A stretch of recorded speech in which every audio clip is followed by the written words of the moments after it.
जी के द्वारा श्रापित है, इनको श्राप लग गया है। ये उनका आखिरी चुनाव, लोकसभा चुनाव लड़ने का आखिरी बार गौरव प्राप्त हो रहा है और जनता दल के समर्थक मात्र ऐसी पार्टी का समर्थक हैं जिसमें उनको सम्मान आज तक नहीं दिया जाता है। तो पाएंगे कि करीब 70% मतदाता जो है वो एनडीए अलायंस के साथ खड़ा है और इंडिया अलायंस के साथ 30%। जिस तरह सिंबल लेके जब आ जाता है राजनीतिक पार्टी का, तो आप वहाँ पर पाएँगे कि जो सिंबल लेके आया वही हमारे लिए बेस्ट होगा। अगर उसमें कुछ नाराज़गी है उन लोगों में, एक छोटा-सा जमात हो या एक जमात में नाराज़गी हो सकता है, इससे हम इनकार नहीं कर सकते हैं। लेकिन हम समझते हैं कि आने वाले दिनों में उन लोगों की नाराज़गी को दूर कर लिया जाएगा, उसके बाद और भी चुनाव अरुण आसान हो कुमार को जाएगा। आप कितना बड़ा फैक्टर मानते हैं? मौसम ने तपिश बढ़ा दी है, तापमान अपने उच्चतम स्तर पर है, लेकिन साथ ही बिहार की राजनीतिक सरगर्मी भी बढ़ गई है। जैसे जैसे चुनाव नजदीक आता जा रहा है, मैं बात जहानाबाद की कर रहा हूँ, वैसे वैसे राजनीतिक सरगर्मी में भी तेजी आई है। अलग अलग दावे किए जा रहे हैं, अलग अलग पार्टियों के अपने अपने दावे हैं। बात जब राजनीति की हो तो फिर राजनेताओं से बात जरूरी होती है। आज हमारे साथ हिंदुस्तानी आवाम मोर्चा के एक बड़े नेता हैं रितेश कुमार जी। रितेश कुमार जी का जहानाबाद के राजनीति में एक अपनी अलग पहचान है और इनसे हम बात करते हैं। यहाँ पर लोग तरह तरह की बातें कर रहे हैं, किसी को कुछ समझ में नहीं आ रहा है कि आखिर यहाँ होने वाला क्या है। देखिए, होने वाला तो चुनाव ही है और आपका जो जिस ओर मतलब इशारा है, वो परिणाम को लेकर है कि आखिर मतदान को लेकर है। तो हम समझते हैं कि एक तरफ एनडीए लॉबी है और एक तरफ यूपीए महागठबंधन जिसको कह रहे हैं, इंडी अलायंस जिसको इन लोगों ने नाम दिया है।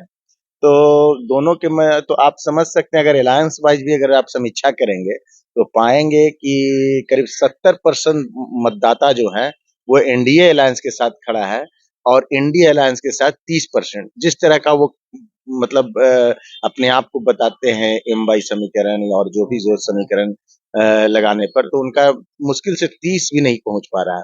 तो एक तरफ़ा मुकाबला है मेरे ख्याल से। आप यहाँ जो उम्मीदवार खड़े हैं, चंदेश्वर प्रसाद चंद्रवंशी आपके गठबंधन से हैं, अरुण कुमार जी बसपा से हैं और सुरेंद्र यादव जी राजद से हैं। आप उम्मीदवारों का अगर तुलना करें तो कैसे देखते हैं? मतदाताओं से कैसे आप बताएंगे?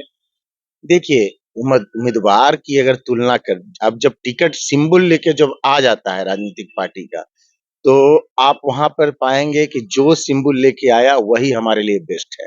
और अब अगर उम्मीदवारों का चयन, तो राष्ट्रीय जनता दल के उम्मीदवार को देखिए, वो कहीं से जहानाबाद का या किसी भी क्षेत्र को प्रतिनिधित्व करने के लायक है, जिनके नज़रों में महिलाओं के लिए सम्मान नहीं है। आए दिन कुछ ऊटपटांग उनका स्टेटमेंट देखते हैं, लेकिन सब लोग देंगे वोट, इंडिया अलायंस वाले वोट देंगे ही देंगे।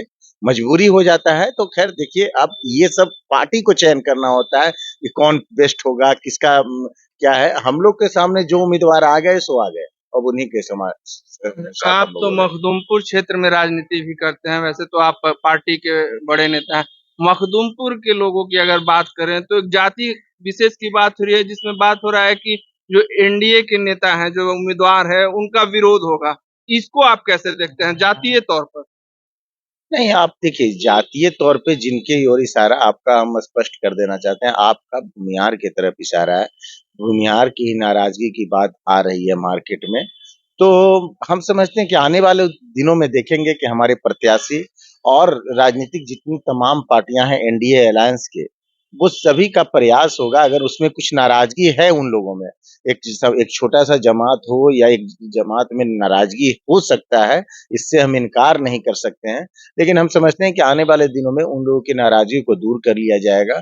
हम जैसा कि हमको जानकारी मिल रही है कि प्रधानमंत्री नरेंद्र मोदी जी का भी कार्यक्रम यहाँ पे होने वाला है। तो अगर ये सब होता है, तो हम समझते हैं कि समस्त जहानाबाद में, पूरे जहानाबाद में कि मतदाताओं में एक अच्छा उमंग और उत्साह की लहर रहेगी। फिर उसके बाद और भी चुनाव अरुण आसान हो कुमार को जाएगा। आप कितना बड़ा फैक्टर मानते हैं? चंद्रवंशी जी के जीत और अरुण कुमार के फैक्टर को आप किस तरह से डिफरेंशिएट करते हैं? देखिए, अरुण बाबू तो पिछली बार भी चुनाव अपना यहाँ लड़ चुके हैं। चंद्रवंशी जी उस समय भी थे और सुरेंद्र प्रसाद यादव जी, मतलब ये 3 जो अभी अभी जो है, सेम इसी तरह का पैटर्न पिछली बार भी था। और हम समझते हैं कोई विशेष असर, चूँकि अरुण बाबू जिस राजनीतिक पार्टी का हाथ थामे हैं, उसका हमारे एनडीए के जो वोटर हैं उससे कोई लेना देना सरोकार नहीं है। बिल्कुल वो अलग विचारधारा की पार्टी है और एनडीए के जो समर्थक हैं उनका विचारधारा बिल्कुल अलग है। इसलिए हमको नहीं लगता है कि कोई विशेष प्रभाव एनडीए के मतदाताओं पे, एनडीए के समर्थकों पे पड़ेगा इसका। अच्छा, एक बात बताइए, ये आरजेडी के उम्मीदवार हैं सुरेंद्र यादव, पूरा इत्मीनान है कि इस बार वही जीत रहे हैं? अच्छा बात है, अगर इत्मीनान है तो उनको इत्मीनान ही रहना चाहिए। और इत्मीनान क्यों ना हो, उनको पहले से पता है कि चुनाव परिणाम क्या आने वाला है।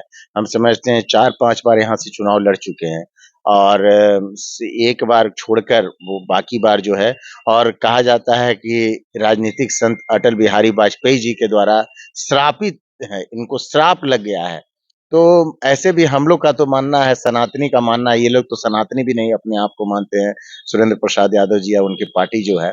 तो ये जो है मेरा मानना है कि संत वगैरह बड़े लोग जो कुछ अगर उनके मुंह से कड़वा गलत निकल जाता है अगर आपकी गलती पर, तो समझते हो होना होना है और हो रहा है, वो दिख भी रहा है कि सुरेंद्र प्रसाद यादव जी ने कैसे महिला बिल फाड़ा था और उसके बाद उनको अटल बिहारी वाजपेयी जी का श्राप लगा और इसी का परिणाम है कि अब तक वो संघर्ष कर रहे हैं और संघर्ष ही नहीं, ये उनका आखिरी चुनाव, लोकसभा चुनाव लड़ने का आखिरी बार गौरव प्राप्त हो रहा है और यही उनके लिए एक बहुत बड़ी उपलब्धि है। उनके समर्थक तो मानते हैं कि बहुत कामी आदमी है, 7-7 बार बेला से या 6 या 7 बार विधायक रह चुके हैं, एक बार जहानाबाद से सांसद रह चुके हैं। तो आपकी पार्टी और आपका गठबंधन इसमें क्या कहना चाहेगा? कैसे देखें? देखिए, उनके समर्थक जो हैं, हम स्पष्ट रूप से बता देना चाहते हैं कि उनके समर्थक का जो पार्टी है राष्ट्रीय जनता दल, उनके उनके ओर अभी खास आकर्षण होता है। वो गलत सही में की समीक्षा नहीं करते हैं। जो भी पार्टी के हैसियत से हम समझते हैं कि राष्ट्रीय जनता दल के समर्थक मात्र ऐसी पार्टी का समर्थक हैं जिसमें उनको सम्मान आज तक नहीं दिया जाता है। राष्ट्रीय जनता दल अभी हम देख रहे थे एक मंच से तेज प्रताप जी एक कार्यकर्ता को धक्का मार दिए, लेकिन ऐसा वो पहली बार नहीं कईयक बार हुआ है। तो वो राष्ट्रीय जनता दल के नेता जो है अपने कार्यकर्ताओं को बहुत ज्यादा सम्मान देने के लिए नहीं जानी जाती है, लेकिन ये उनका सौभाग्य है कि कार्यकर्ता का समर्पण एक छोटा सा ग्रुप, मतलब जो है बिहारी पॉपुलेशन का, बिहारी वोटरों का, वो उनके साथ समर्पित दिखता है। तो इसमें वो उनका निजी मामला है, लेकिन यहाँ परिणाम और सुरेंद्र प्रसाद यादव जी का आखिरी चुनाव है, ये हम नहीं, ये जहानाबाद की समस्त जनता कह रही है। संजय जी आएंगे जहानाबाद में प्रचार? बिल्कुल आएंगे, एनडीए के अलायंस हैं तो बिल्कुल आएंगे, लेकिन ये सब शेड्यूल तो है, अब इनका कैंडिडेट जो मांगे होंगे या पार्टी जो है चुनाव लड़ रही है वो अब बनाई होगा, बिल्कुल बना हुआ होगा। हम तो मखदुमपुर का जानकारी मिल रहा था कि 1-2 दिन में आने वाले हैं, ऐसा जानकारी हमको मिला है कि 1-2 दिन में आने वाले हैं। तो सारे तमाम एनडीए अलायंस के नेता जो है जहानाबाद में कैंप करेंगे। मुकाबला ये एनडीए अलायंस के उम्मीदवार चंदेश्वर प्रसाद चंद्रवंशी जी और इंडिया अलायंस के उम्मीदवार सुरेंद्र प्रसाद यादव जी के बीच में होना है। अब इसको लेके दोनों धड़ा का कुछ लोग अगर खड़ा हो जा रहे हैं अपने मतलब, तो ये होते रहता है हर चुनाव में। हम देखे हैं कि कुछ लोग डिस्टर्ब करने वाला, अभी आप बता रहे थे अरुण बाबू भी कुछ, तो ये सब होते रहता है, लोगों में चर्चा होते रहता है और होना भी चाहिए। और इसी का तो चुनाव सबसे दुनिया का सबसे बड़ा लोकतंत्र का मतलब कहलाता है, भारत का जो चुनाव प्रणाली है हम लोग जो चयन करते हैं। तो पूरा आनंद ले रहे हैं पब्लिक, बहुत ही अच्छा लग रहा है, सब अपने अपने तरीका से चुनाव प्रचार लोगों के बीच में जाके कर रहे हैं।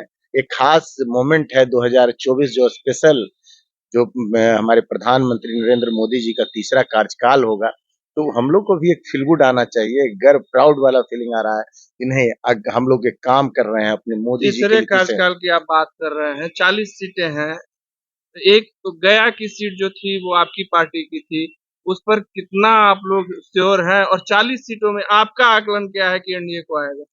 देखिए, हम बताए अभी गया का सीट तो प्योर श्योर है, 100% श्योर है। और अगर हम आपको बताएं कि हम राजनीति में 1-2 दिन से सक्रिय हुए, चूंकि हमारे यहाँ घटना हो गई थी बहुत बुरा, तो हम इसके कारण काफी परेशान चल रहे थे, राजनीति से दूरी रखे हुए थे।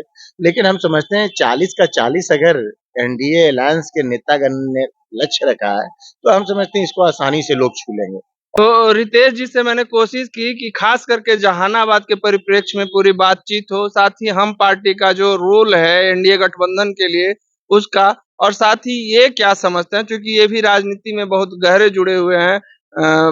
अभी तक नगर पंचायत जो है मखदूमपुर के, उसमें इन्होंने बहुत सारा काम किया, इसलिए वहां के लिए बहुत लोकप्रिय भी हैं।